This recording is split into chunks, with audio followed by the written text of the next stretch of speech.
नमस्कार. आपण ऐकत आहात श्री ब्रह्मचैतन्य महाराज गोंदवलेकर यांची प्रवचने. वाचन स्वर अनुपमा संकेत. अभिमान न धरता कर्तव्य कर्म करावे. मला कळत नाही असे वाटणे ही परमार्थाची पहिली पायरी आहे. आपण अभिमानाने मला सर्व समजते असे मानून जगात वावरत असतो. खरोखर अभिमानासारखा परमार्थाचा दुसरा मोठा शत्रू नाही. अभिमान हा हरळीसारखा नाश करणारा आहे असे म्हणणे सुद्धा थोडे अपुरेच पडेल. कारण हरळी वाटली तर ती दिसते आणि म्हणून ती उपटून तरी टाकता येते. पण अभिमानाची गोष्ट नाही. तो दिसत नाही आणि म्हणून तो केव्हा आणि कसा डोके वर काढील याचा पत्ताच लागणार नाही. चित्तशुद्धीच्या मार्गात मोठी धोंड कोणती असेल तर ती अभिमानाची आहे. आणि स्वतःच्या कर्तबगारीने आपण त्याच्या तावडीतून सुटू असे म्हणणेही वेडेपणाचे होईल.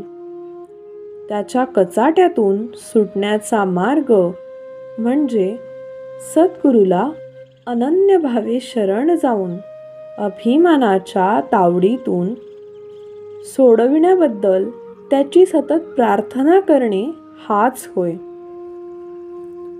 चित्तशुद्धी झाली की शेताची मशागत पुरी झाली असे म्हणायला हरकत नाही. पुढे प्रश्न बी उत्तम असणे जरूर आहे. उत्तम बी कोणते हे कदाचित आपल्याला समजणार नाही, परंतु फळ चांगले कोणते हे सहज समजते.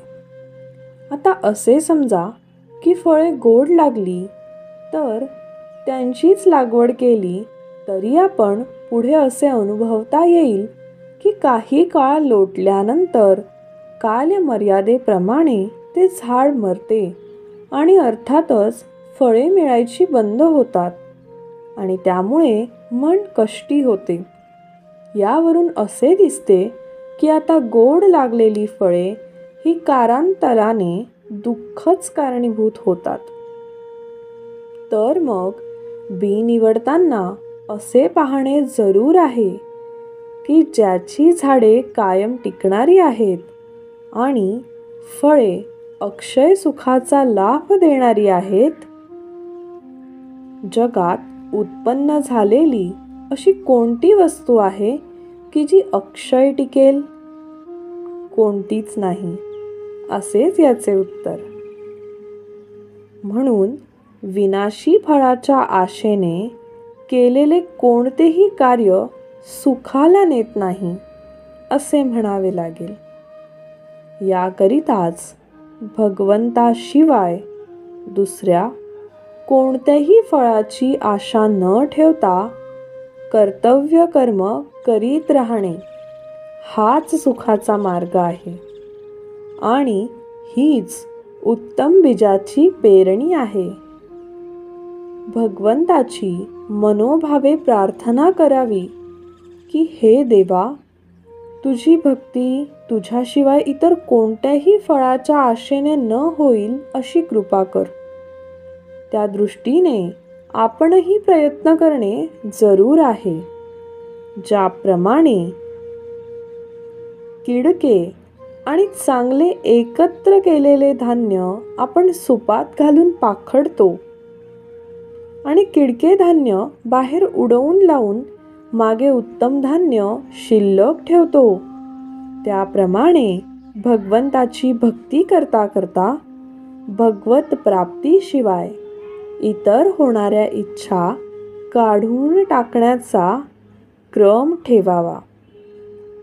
म्हणजे कालांतराने भगवंताकरताच भगवत प्राप्ती अशी भावना दृढ होता जाईल.